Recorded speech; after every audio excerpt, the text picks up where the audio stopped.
Okay, let us start.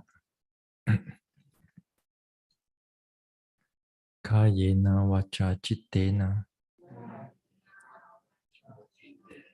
pamadena maya katang achayang kamame bante buri panya tathagata kayena vacha chittena pamadena maya katang achayang kamame dhamma sanditika akalika kayena vacha chittena pamadena maya katang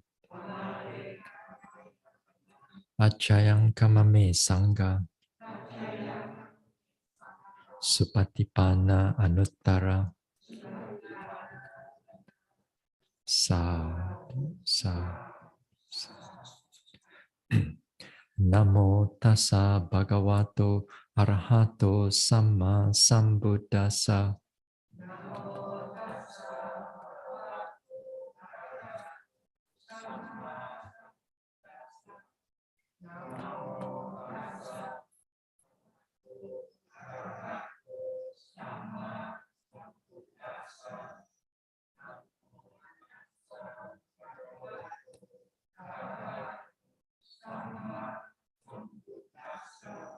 Buddhang saranang gacchami. Dhammang saranang gacchami. Sanghang saranang gacchami.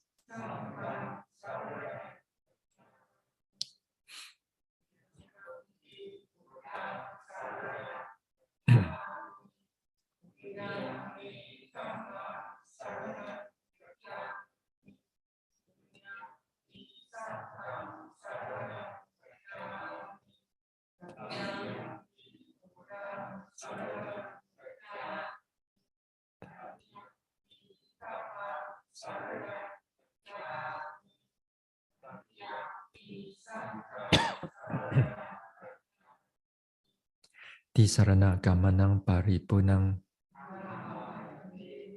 panatipata veramani sikkhapadang samadhiyami.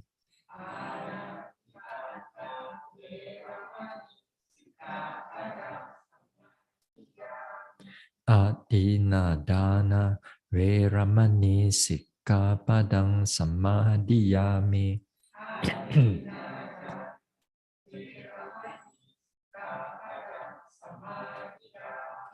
Abrahmacharya veramani sikkhapadang samadhiyami.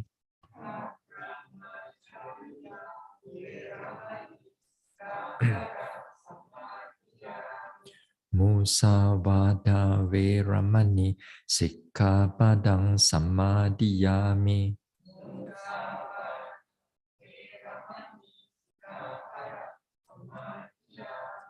Sura meraya majapamadatthana veramani sikkhapadang samadhiyami.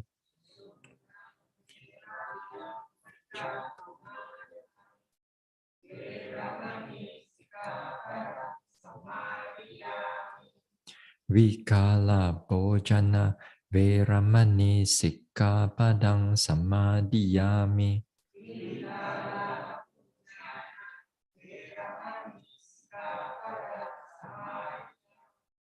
Nacha Gita Vadita Visuka Dasana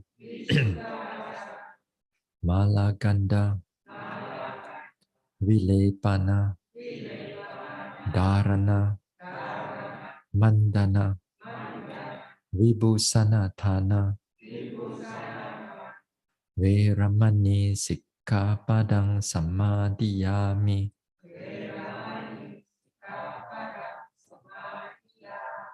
Uchasayana Mahasayana Veramani Sikkhapadang Samadhiyami.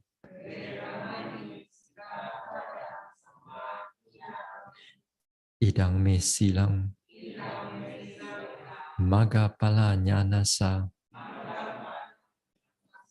Pachayo Hotu Appamadena Sampadeta. So,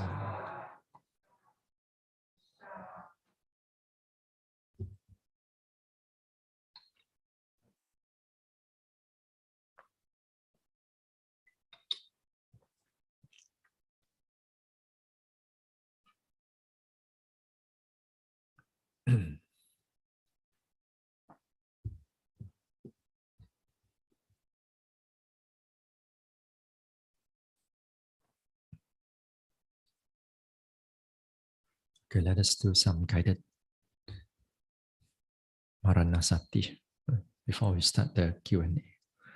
Tonight, not that many questions.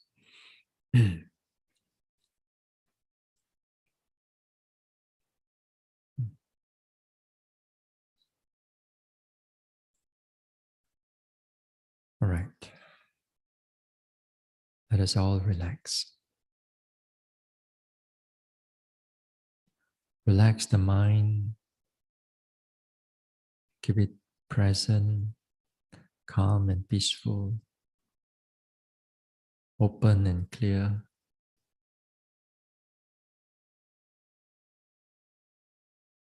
Relax the body from top of the head. Relax the forehead. Relax the face. Relax the neck. Relax the shoulders and arms. Relax the chest, stomach area.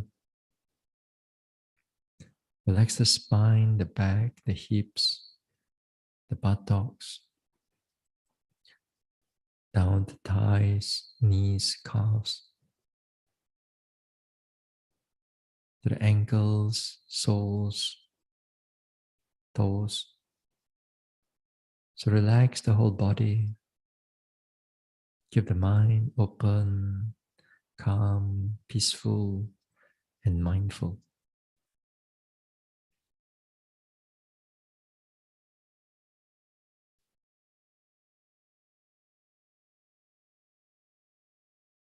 My life is uncertain. My life is uncertain. My death is certain. My death is certain.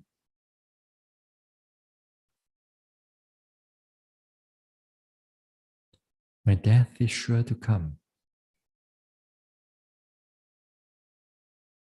My death is sure to come.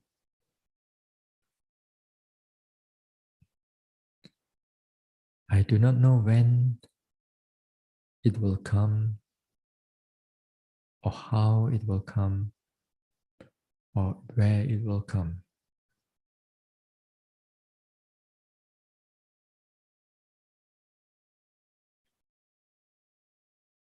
It will come like a thief in the night.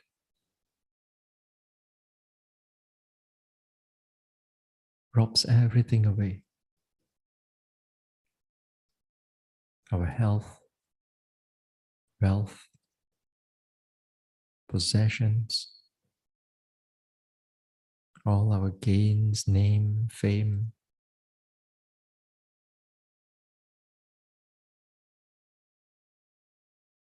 Separate ourselves from all the loved ones.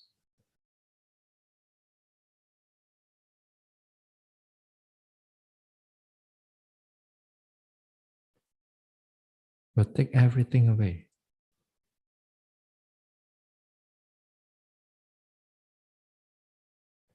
So before death comes, let me make the utmost effort to develop the mind,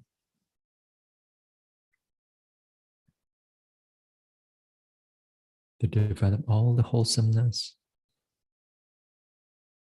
to abandon all the unwholesomeness before death comes knocking at our doorstep.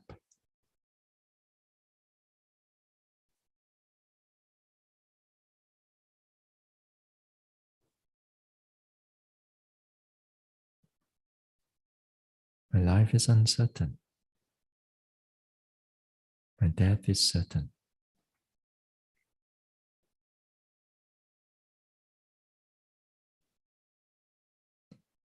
All of us here too. All of us here, our lives too are uncertain. All our lives are uncertain.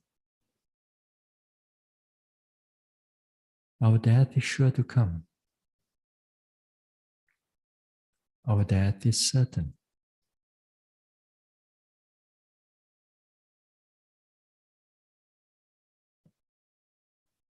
We cannot escape from death.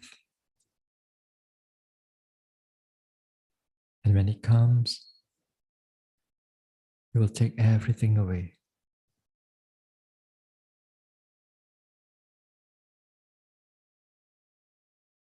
It will rob us from all our gains, fame, name, all our assets, possessions, separate all of us from our loved ones.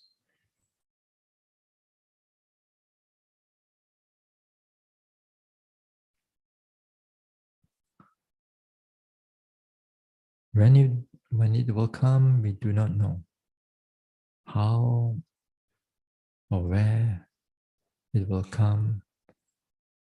We too do not know.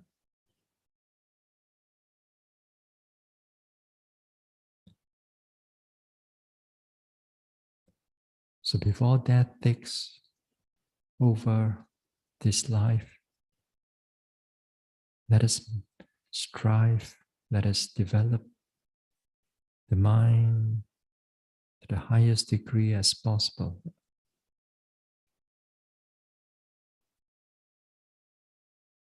Develop the mind until realize the Nibbana, and we can escape from the clutches of death.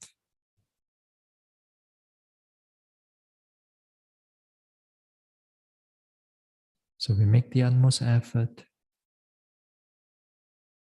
to develop the mind, to develop all the wholesomeness, and to abandon all the unwholesomeness.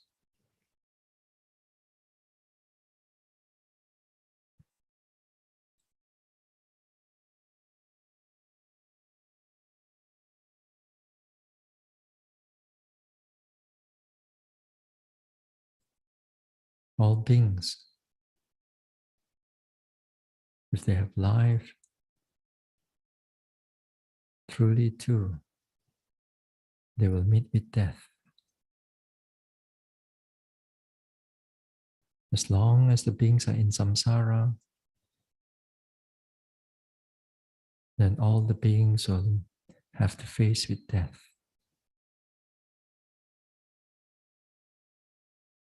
And then reborn all over again.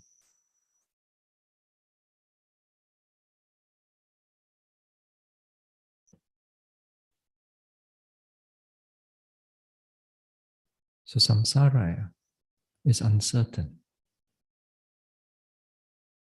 but death is certain.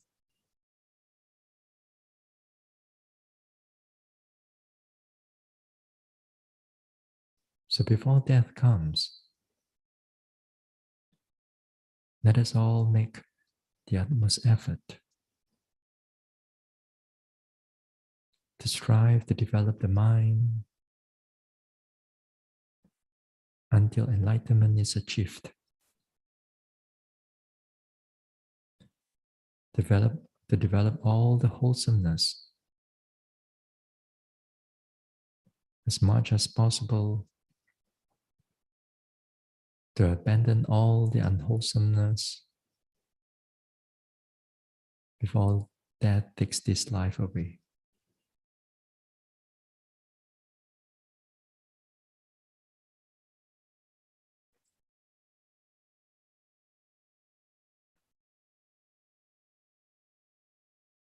So life is uncertain. Death is certain.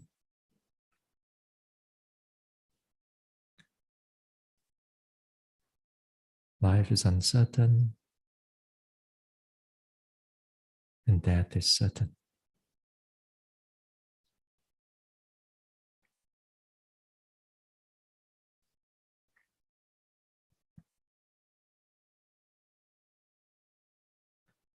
Let go.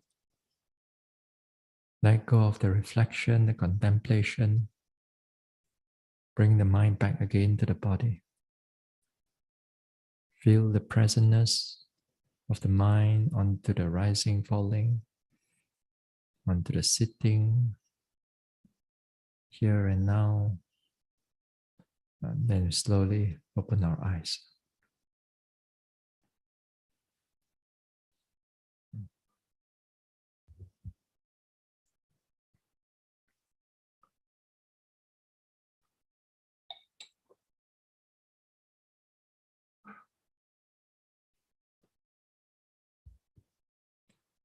All right.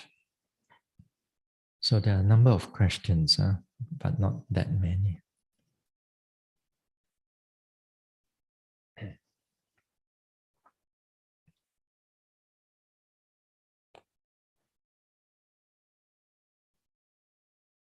Okay. Let's start. Question 1. Doesn't the mindfulness we build up can be useful to reduce the tension built up in the body? Doesn't the mindfulness that we build up can be useful to reduce tension built up in the body? So can the mindfulness be helpful to reduce the tension? In a way, yes. In fact, there's a lot to do with mindfulness, actually.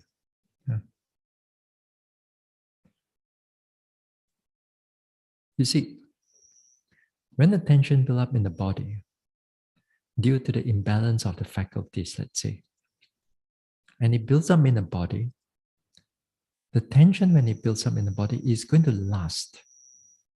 And it's going to last, say, a number of days or longer. The mind has gone into balance, already in balance. It's already balanced. Say, for example, you are meditating and then you're watching your objects, and then objects becomes strong, become very difficult, and then you put too much pressure or too much effort into it, and then the whole mind goes into a lot of imbalance. Yeah. Then with that in the background, the tension of the body starts to build up a lot. It starts to build up and build up and build up. Then because of that, you know that the tension build up, you know that the mind is also imbalanced. Good. So you rectify the mind, the noting mind, and a mind becomes balanced again. The noting mind becomes balanced. But the problem is that the tension of the body, it doesn't go away yet because it's already built into the body somehow. Doesn't mean that just because you are mindful or balanced, then immediately the tension goes away. Because this time, what I'm saying here is already built up for a number of days. As things are already built up, and then that type of tension becomes like a physical, unpleasant feelings. So it stays there.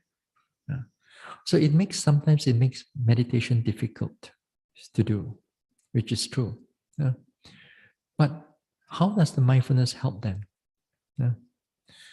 Now the mindfulness begin to notice that, all this tension and balance and imbalance of the state of mind.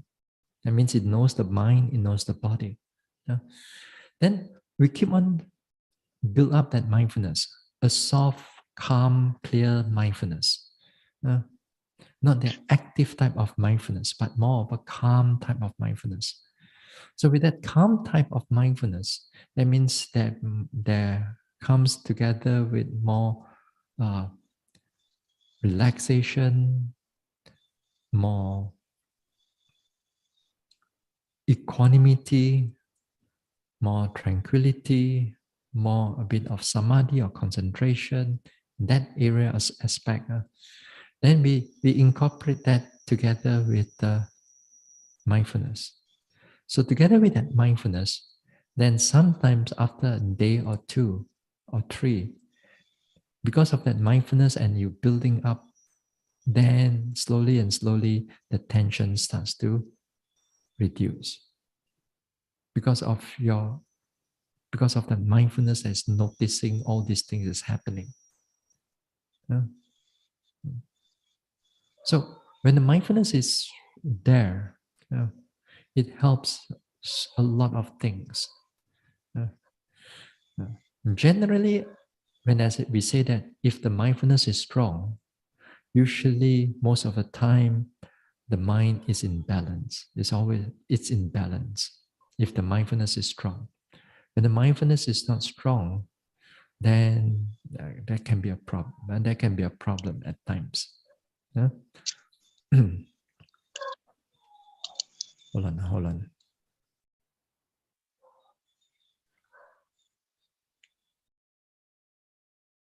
Now, again here, tension that builds up in the body, yeah, you have to bear it through. And because of the imbalance of the faculties, you have to bear it through for a while. But here again, the acceptance of the nature of the tension that builds up and it kind of linger around. As long as you don't fight it or suppress it, rather, as long as you don't suppress it, you begin to more like being able to accept it. The acceptance, another word for acceptance is mindfulness, because you're accepting it in the present moment. So your acceptance of it. Now here, when the mindfulness is able to accept it, it already creates a lot of balancing that's taking place. Then it will slowly reduce the tension. So that's why the mindfulness is always important. Whatever that you are doing in this vipassana meditation or even samatha meditation. So that's why when we build up this vipassana meditation, we always begin by mindfulness. Mindfulness, and more mindfulness. The more mindfulness that you have, it's easier for you to rectify a lot of problem in the future. It's easier for you to progress also. Yeah. But the problem that comes in also have to do with mindfulness, like imbalance of faculties, too much effort, too much concentration. All we need to do is more mindfulness. So in a way, it reduces the tension in the body. It is not so like keep on fighting that type of attitude, but more able to accept what is going on. All right. Okay. Next question.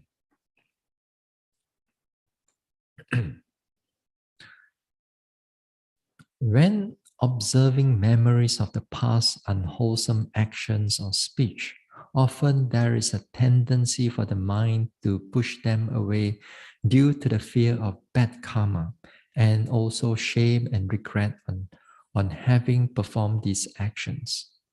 Could Bhante kindly advise the best approach to handle these memories? Okay. When observing memories of the past unwholesome actions or speech, often there is a tendency for the mind to push them away due to the fear of bad karma and also shame and regret of having performed these actions. So how we deal with it? Yeah. Here again, mindfulness again. Acceptance of it again. Yeah. You see, in our practice, especially when the mindfulness gets stronger, especially when the mindfulness gets stronger, then what happens is that your memories or your planning or your thoughts all become very clear.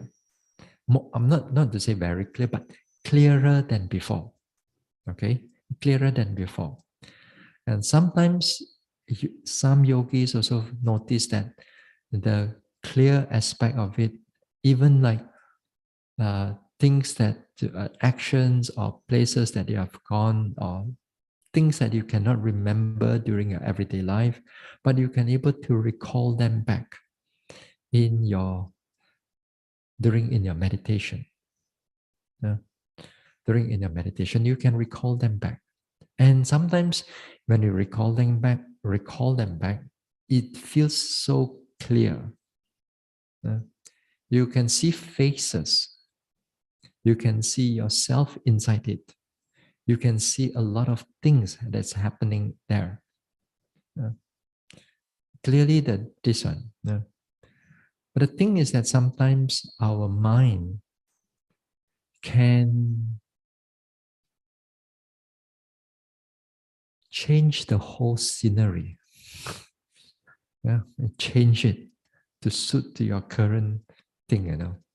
Sometimes you did something wrong in the past. Yes, you know that is something wrong. But while you're meditating right now, sometimes you want to change the story. You change the story so that it makes things better. Yeah. Sometimes you try to do a lot of editing inside there. We re-edit the whole story all over again to suit to our needs and wants. Now, this type of memories, this type of past memories, and especially when you did something wrong and you know that it's terrible that you have done it. Yeah? You know it's terrible right now because you have the Dhamma right now. The problem is that in the past, we do not have the Dhamma. We are deluded here and there. Yeah? All kinds of wrong action and speech or thinking that we have done. Yeah? So the thing is that it have right now when you are meditating, this type of memories pop up again. And this type of memories pop up again. Now, if you are not a meditator, and this type of memories pop up in your everyday life, then you get very sad.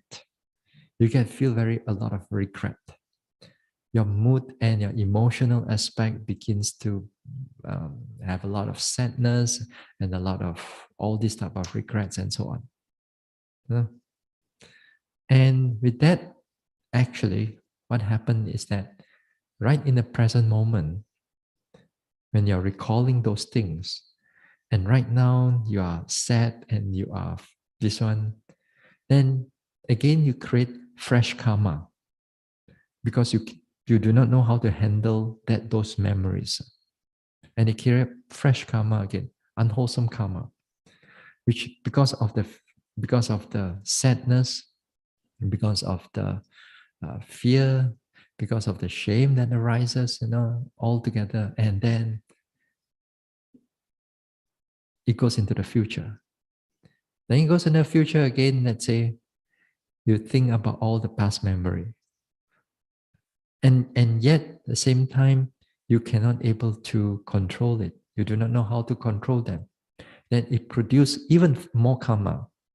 That means you keep one cycle again and again and again and again and again and again and again throughout the whole samsara. Yeah? Because do not know how to stop them. Now that is where the mindfulness comes in. that we'll be able to begin to stop all these type of things from happening. Not, we don't stop the memory, but we stop the present unwholesome karma or mental karma. It's not the memory that we are stopping.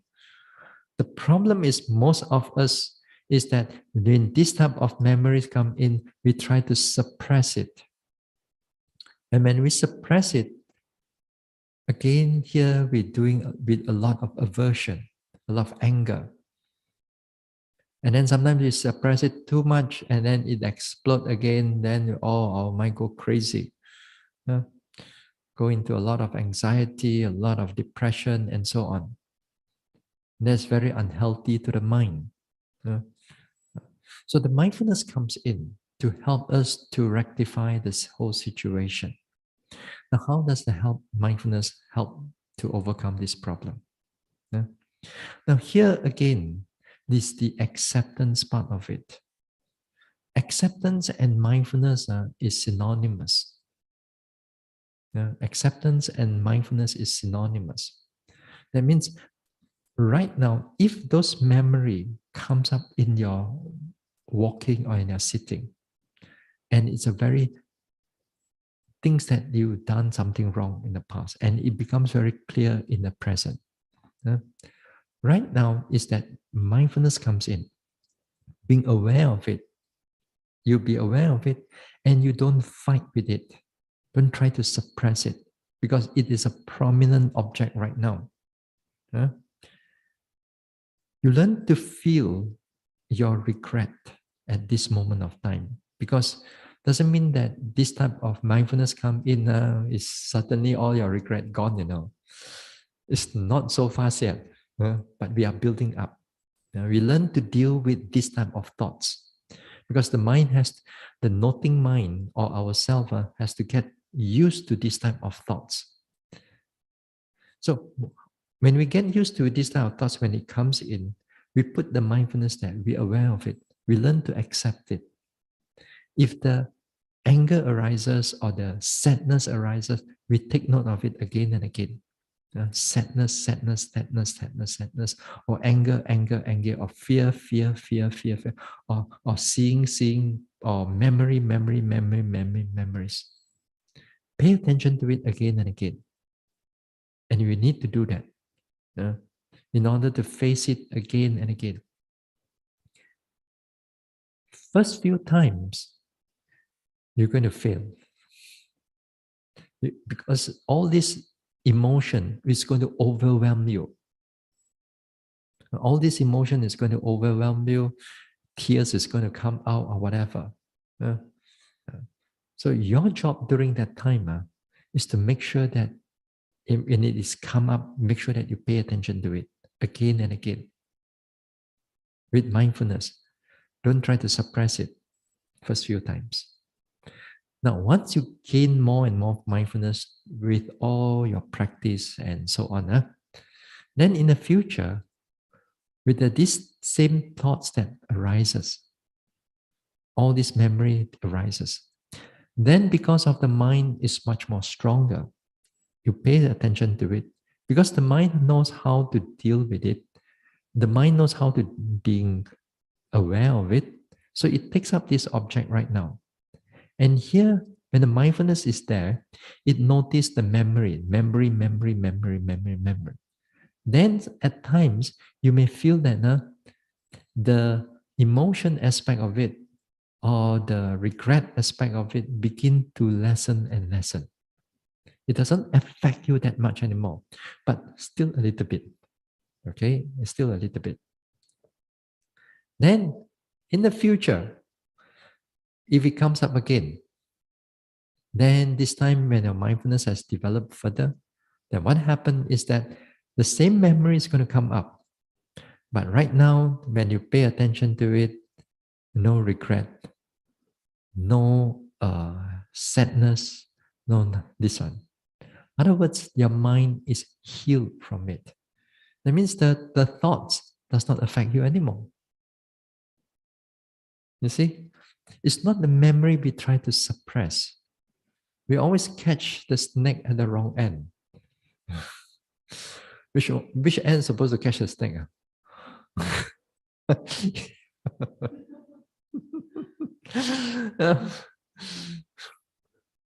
In this part, in this, a lot of all these type of memories, that's where a lot of times when people out there, you forget about the present emotion that is actually is affecting you. It's connected to the memory. Because a lot of us thought that just by suppressing that memory, then all the emotions become well and good. No, it doesn't go like that. Yeah. Vipassana is a different. Vipassana is the way of seeing the present as conditioning, the present anger, present unwholesome mental states, and come up, and then we learn to pay attention to it. We learn to aware of it. We learn to accept it. We learn to see it again and again. It begins to getting lesser and lesser. In the future, when the same thing comes up, it doesn't affect you anymore. Mm. These type of things, many yogis do see that thing. Yeah? It's the same type of memories when it comes up in the past, it really knocks you left and right. You cannot meditate. Yeah? Or even worse, if before you meditate, those type of thoughts is even very strong, very powerful to you. But this is where we slowly heal ourselves from all these things. But we don't forget. In fact, it becomes clearer. Clearer to let you see that next time in the future, don't do it again.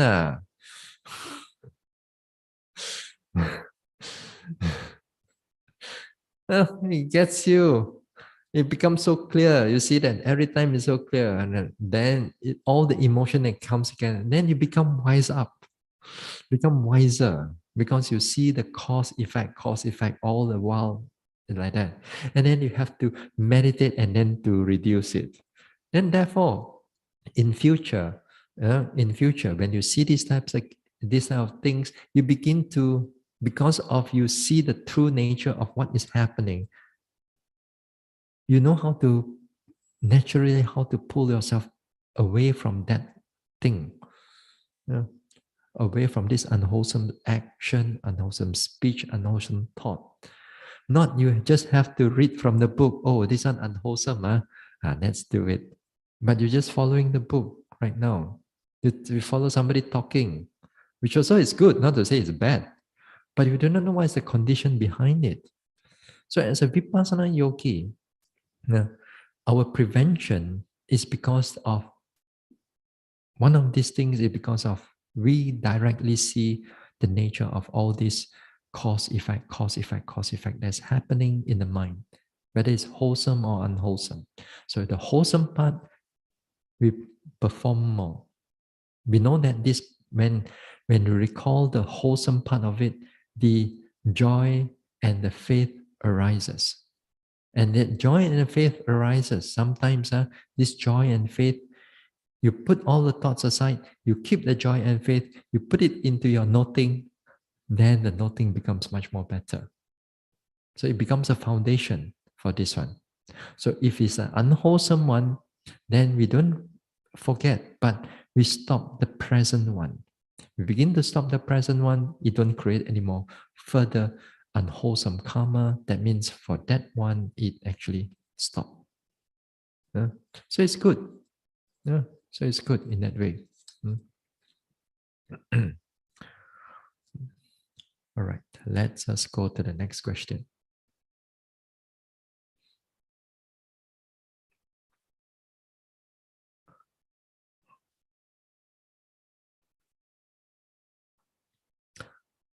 Is there other ways or not? There are other ways now. Not to say that this is only way, but the Vipassana way is a very deep way in the sense that you have to see you have to truly see its nature. Whereas other ways sometimes we use reflection, we use recall the Dhamma, It's still good, not to say it's bad. But the way of vipassana is to directly, truly see the whole thing as they are. Then it gives rise to another type of truly a deeper aspect of understanding. Yeah? Okay. Next question. Number 3. It is said that the Theravada tradition of Bhikkhunis Vinaya was long lost. A Theravada nun, bracket not a Bhikkhuni, observed 10 precepts instead of 250 plus precepts. Huh? Thank you. Let us, since you asked this type of question, that actually this type of question not really so useful for our meditation, but just for the sake of understanding. I entertain it because not many questions. Other days, perhaps I won't able to entertain it. Now, Theravada tradition of Bhikkhuni. Now here you wrote here, Bhikkhunis Vinaya. It's not the Bhikkhunis Vinaya that is lost. Bhikkhunis Vinaya is still there. Yeah? It's the tradition of Bhikkhunis. It is said to be lost. It is lost since 10th or 11th century. So for the past, in the sense of like 10 centuries, there was no bhikkhuni because the lineage of ordination is lost. You see, to ordain a bhikkhuni, you must not a sile or a mechi and so on. This is what they call a female monk. To ordain a bhikkhuni, you need a group of female sangha. Okay, a female nun. Okay, a female nun. Female monks, a group of female monks. And also the male monks. All right, you must have two-sided ordination. It's two-part ordination. Whereas for the monk, you only need the male part of it only. The normal procedure how we do a monk ordination. So it is said that the tradition, the lineage is lost. The lineage is lost. Now, nowadays especially, there's so-called revival back again. Well, whether you ask me whether I'm a pro-cam or against cam, then don't know. I'm just telling you what is going on in the present. Okay, I got my own personal understanding and personal views about it. Okay, this one is a bit more tricky. If I say yes, half of you, I say good, then half of you, and this is a hot water area. I try not to go into all this stuff, but I'm just telling you what is going on. Just give you a bit of understanding of what is going on in the present and also in the past. So in the present, there's a revival of this one. Whether you agree or don't agree, that's up to you. But there's a revival of it again. Okay. So because of that revival again, they, as I said earlier on, you need bhikkhunis to ordain a bhikkhuni, right? So where do you find a bhikkhuni? Because the lineage already lost. So again, here they find from the Mahayana bhikkhuni. Whether it's a proper ordination or not a proper ordination, then it's all subject to debate. You can debate until the cow comes home, then also it won't end. Yeah. So that one is subject to debate and so on. Our own personal views about it. Now, here in the practice, you see, in the spiritual world, as in the spiritual world, then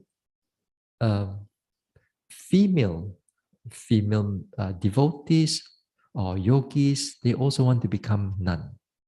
They also want to be free from themselves from all the worldly duties and worldly chores. So they take up a monastic life. Okay, they take up a monastic life.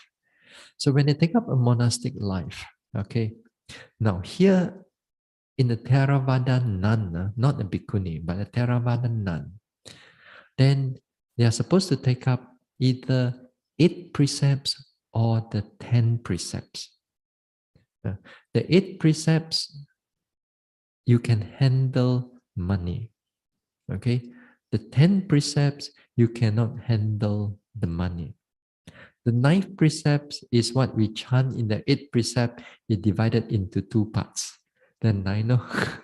Then you have that and the 10th one is the not handling money. So therefore, if you are not handling money, you need a steward or you need a kapiya to handle the money for you. It could be the monastery, it could be your family members, and so on. Person that you trust, okay, to handle the funds for you. If you are taking the 8 precepts, then you are not necessary for you to have that. You can keep the money yourself. All right. Now, even once become a Theravada nun, even as a Sayale or as a Mechi and so on. Now, if you live a proper life, live a proper monastic life, and you keep your precepts, you keep your speech, you keep your thoughts, and you develop the mind again and again, then here you are just acting like what the bhikkhunis or the bhikkhus on the past are doing. They're striving. They're doing all the wholesome deeds. So they want, if you can able to live that type of life, then it's wonderful. Even sometimes with that, people and devotees and monks also have admiration for you. Not only just because you are mechi or a sayale and then be looked down on you, no. But if you're able to conduct yourself well, whether you are 8 precepts or 10 precepts, or even let's say you have these 311 precepts for bhikkhuni, and if you can conduct yourself well in so many ways, then people will be having a faith in you or respect, admiration towards you. Yeah. But if you are a bhikkhuni, also you wear the robes and you conduct yourself like horribly, terribly, there are monks also like that, conduct themselves very bad and so on, then of course they lose respect. So the thing here is that whether you are a bhikkhuni or you're a nun, or a mechi or a sayale, then as long as you able to develop the mind in the vipassana and also in the samatha, if you can able to develop the mind, then it'll be excellent.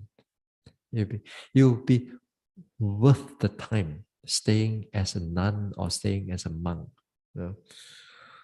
The whole sangha is developed. The monastic sangha, not the lay person only, But the monastic sangha, the Buddha developed it because to give you the time, to free yourself from all the chores, to free from yourself from the worldly aspect of things. You don't have to worry about food. Yeah? People offer you food. You don't have to be sheltered. People offer you shelter. You don't have to be clothing. People offer you clothing. Medication. People offer to you when you need it.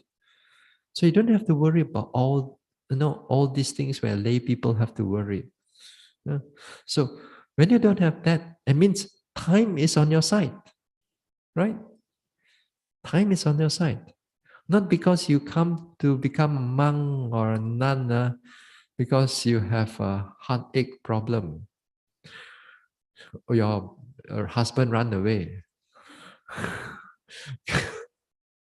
or lao liao, old already, just what to do already.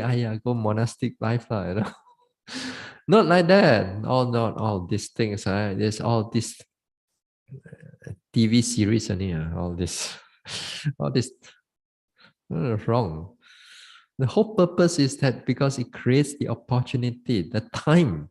With the time, you mix with the right people, where the right people give you all the Dhamma and so on, then you develop the mind, you practice until enlightenment is achieved. That is what during in the time of the Buddha is doing. Nowadays, we are not doing, a lot of people are not doing that. A lot of people, even as a monk or a nun, they are not doing these type of things. A lot to do, maybe other things. Still wholesome, not to say it's totally unwholesome, still wholesome, but still miss out that main point, main area, the main in this one. So whether there's a nun, bhikkhuni, or nun, as long as to me, as long as you conduct yourself well, you develop the mind, then it's perfect already. To me, Yeah.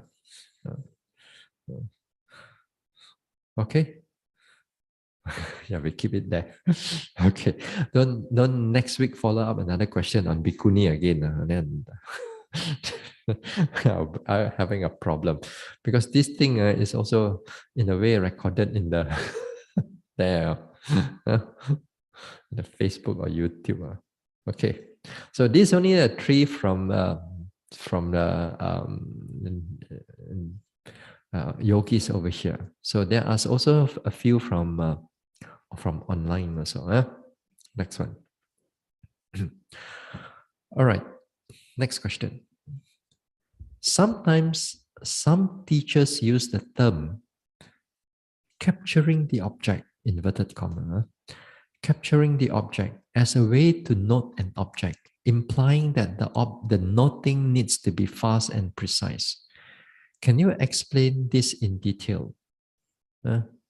Next one. If noting needs to be fast and precise while capturing an object, it seems that there's a lot of needs to be put, there's a lot of effort needs to be put in even when the mind is at optimum level, correct? Okay, let's talk about that first. Now, some teachers use the word capturing object, implying that noting needs to be fast and precise. In a way, it's true. In a way, it's true. Yeah. The way I use it, as I said, pay attention precisely, note it thoroughly, what is going on with the object. It's the same thing. They use a different words on it.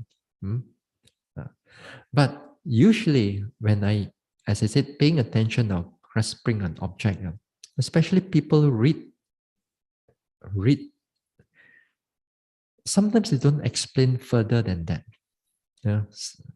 And a lot of times when you talk about this capturing object, paying attention to an object, it is good for beginners practitioner.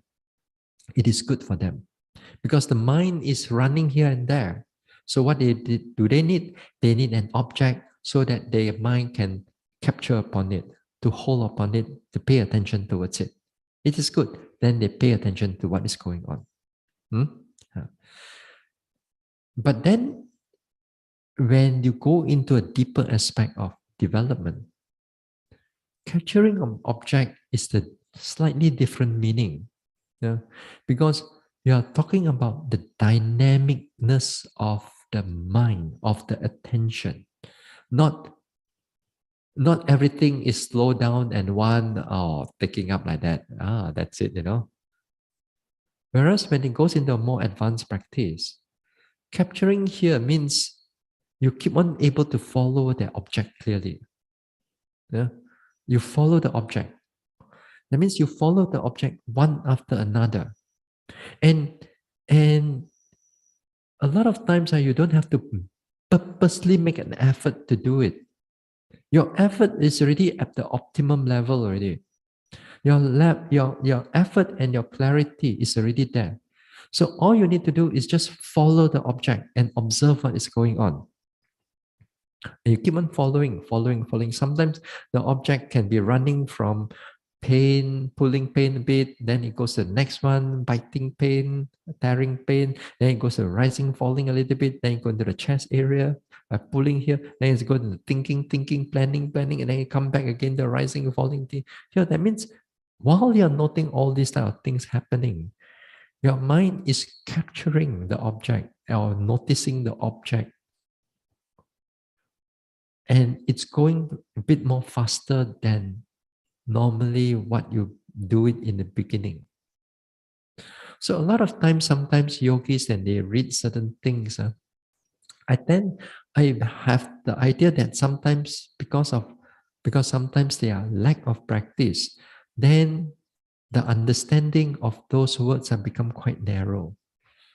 They become quite narrow of, one capturing object means capture one object, an object ma. But when you develop further, as I said, objects changes faster, and as if like you are just touching here and there. But actually, that every moment you are capturing it and you're thorough with it. The mind is already know what to do with it.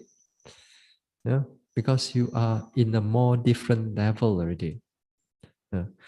So capturing object is what it meant over here. So to pay attention precisely, pay attention to it thoroughly. You use another words only, uh, so don't be too try to capture, You already captured already, so don't squeeze it some more. Capture. Again here, like yesterday or the day before, I mentioned about it. Effort type. Some people take an object already. It's really clear. Then they want it to be even more clearer, and then drill into it. They drill into it. Then you are squeezing the whole object already, and then you end up with a lot of problem. So as long as the object is clear to you, then you are already at the optimum level already. Yeah. So with the question number 5 also, as long as you are noting the object, a lot of effort to be put in. Actually, it's true, the effort is there, but don't put in too much.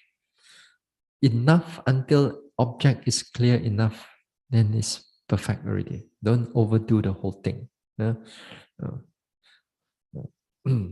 okay. All right. Next one.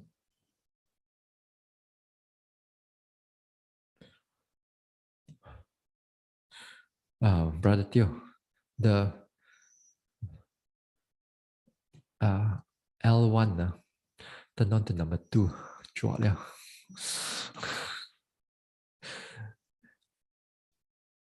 L1. L1. The bottom one. Bottom. Can see. Dharma chair. Okay. Number 2.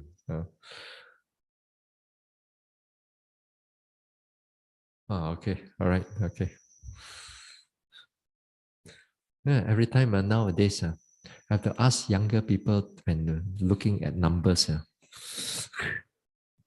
You ask the older ones, every time they cannot see because they didn't bring their spec around. Also, the same thing in the past few retreats, also like that. Anyway, okay, next one. When a person is on the verge of death, one will be deluded or in so much pain How can one focus well on meditation to be liberated from samsara world to the bliss of nibbana? Yeah. When a person is on the verge of death, one will be deluded or in so much pain. How can one focus well on meditation to be liberated from samsara world to the bliss of nibbana? Okay. Okay. If we can, just cut off liberated from samsara to nibbana, the bliss of nibbana. Just meditation will do lah. When you're on the verge of death. Okay. All right. Now, perhaps there are people, there are people who are on the verge of death. Now, it could be sometimes something came up in the body, cancer, the doctor say, lagi 1 tahun, 1 more year, or 6 more months, or 3 more months, and then more or less it's this one. So then this time their sense of urgency arises. Dying already, ma. Now it's not no more contemplation, now it's real already. Now it's really like really hit hard into you already. Then sometimes on the verge of death, let's say you are trying to develop as best as you can. Now, these things once in a while, I've seen this before. There are yogis come in because they are on this one already. So with that happens, we try to be compassionate and teach them. We know that it's not easy for them because firstly, they have to deal with a big cancerous or whatever disease that they are going through. Next, you still have to think about your meditation. Now, let's say here you don't even have to think about your disease. Meditation is already so difficult already. It's not as easy as you think. But now you have combined with both, both burden. So it's not so it's not easy. But we admire their courage. We admire their courage. They do as best as you can, as much as you can. If you can withstand it during that time. All the pain that you may go through. But you don't expect that it's going to be things going to be normal like what you do and what other yogis are doing. Other yogis may not have this type of problem. You have this physical illness and so on. Then at times you may not able to meditate also. At times you need to rest or to bear up with all kinds of pain that is coming up. So these things, when you say it's on the verge of death, perhaps this verge is a bit longer. So you can still able to meditate, not to say you cannot meditate. But a lot of times, yogi tend to not just want nibbana. Actually, they want the pain, they want the disease to be free from those diseases. Mostly, they come in with this type of problem. They want to free from that disease first. Now,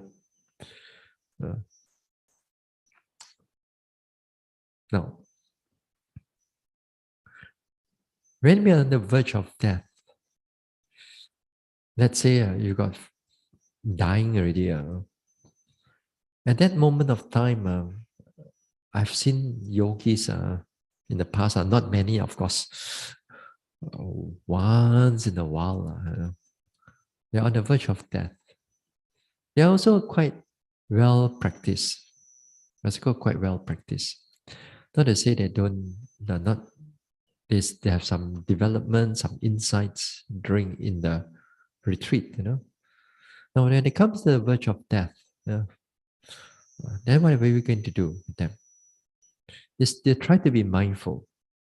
They try to be alert. At that time, it's not easy for them to able to meditate as what we are doing right now. You know that even when you are at home,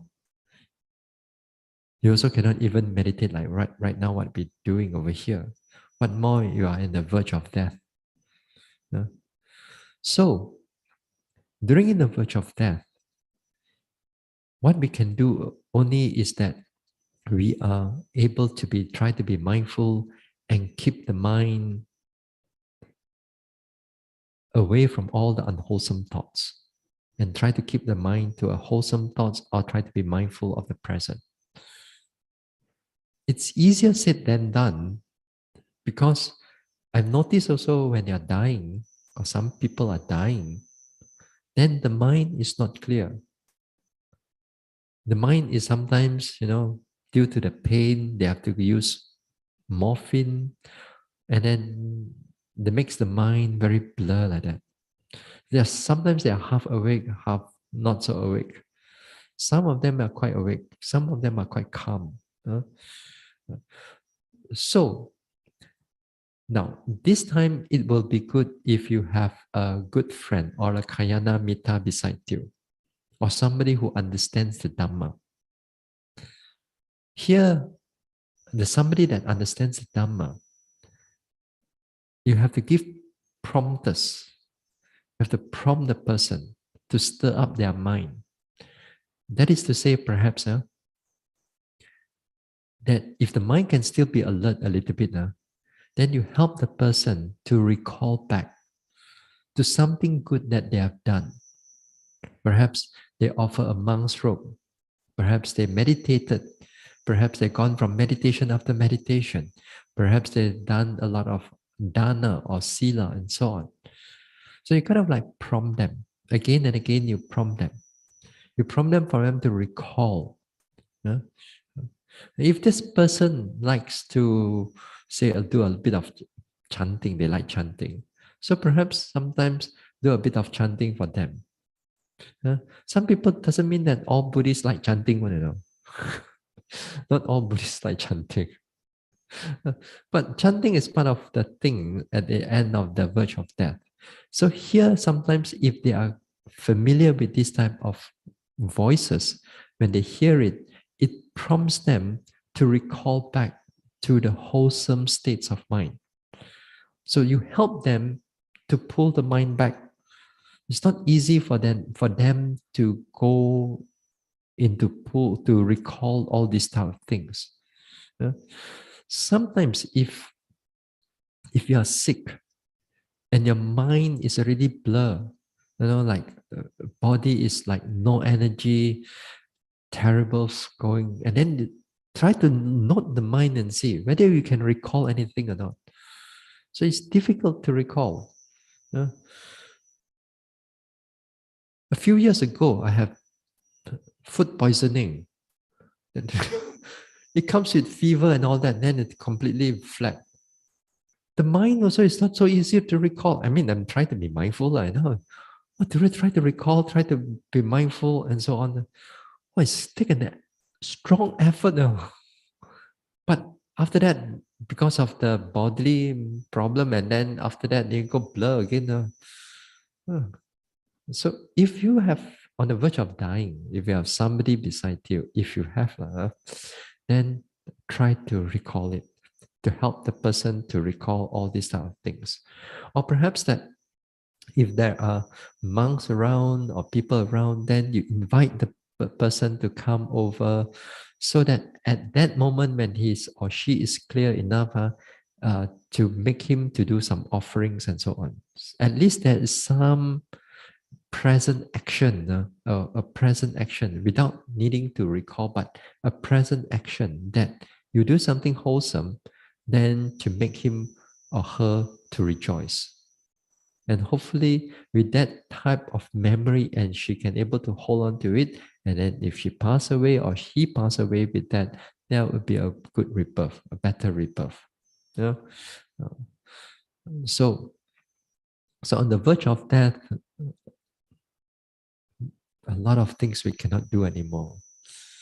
We can only do some, I mean, if we ourselves on the verge of death, sometimes a lot of things we cannot do anymore. Yeah? So don't wait until there. For the person who asked the question, don't wait until death. Uh, I know you cannot, sometimes we cannot convince all our loved ones to go and meditate. Uh, Not all our loved ones, all our family members want to go meditate. You call you go meditate, cheese in the way. You're crazy. I keep on go meditating for so long. There's something wrong with you, Yes. So the thing is that sometimes we see people on the verge of death and so on. Then we know that these things is they're missing out a chance. So we try to convince people when they are alive and so on. But honestly, we cannot convince everybody, even our loved ones. Uh, Sometimes it's just like that. We try our best, but it's just like that. So when it comes to a verge of death, then a lot of things we cannot help them. You tell them meditation, they don't even know what is meditation. First of all, maybe we just to tell them to do some recall something good, something more simple, in that sense. That's about it only, the way I look at it. Uh, uh, what else? I'm not good at all this death one. You see, that sometimes people think monks are like, the saikong. Like people when they die, then they have all these things, ting ting tong tong tong tong chang chang chang chang chang. We are not that. But there are monks who are professional in this style of things. They are very, very good in this style of things, but I'm not. Once in a while, I attend, once in a while, devotees, close devotees, I attend a funeral, do a bit of chanting. But I tell you honestly, I'm not a pro in this area. Well, but with that, with this understanding, with this little limited understanding that I have, then with a bit of wisdom that I have, then I look at the situation, what can be done if I'm on that, on the dying side, Yeah. So this is about all I can say, on the verge of death. A lot of verge of death. Uh, okay, let me see what else. All right, nothing else. That's it. And no more questions. All right, so we call it a night. Huh?